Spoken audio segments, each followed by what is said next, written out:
eba uhana wespecially ngabana barere umwaka gw'2016 hakabaho kurwanaga hagati y'ubusinga bwa Rwenzoro na government aho abantu bari kurenga muri gana baferirwa amagara gabo ecyarugirire abandi bakwatwa n'umusinga wabo aba government nyuma hemazire kubihaho emishango yona eyabire batirweho bationukwe kugaruka wabo. 99% of these former royal guards are not having their national IDs. Some were burnt in the palace and others were confiscated by the police. So we hereby appeal to the government, maybe the Ministry of Internal Affairs, for alliancing with different stakeholders of the government to see whether they can print out these national IDs for these royal guards so that they also start benefiting on the government program.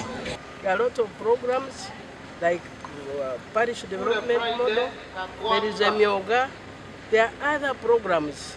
If they involve themselves in those programs, then they will forget what happened.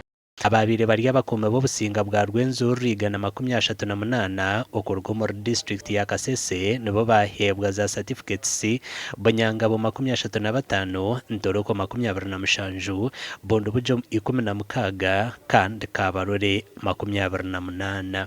Bombare Amon Ronald Sekatawa coordinator wa Amnesty Commission ahabwe cyanga cya Western Region na gerangwaba za certificates batija kuzikozesa umukore bahagaro but protect them from any form of prosecution for atrocities or wrong things they committed during 2016 when they were at the palace.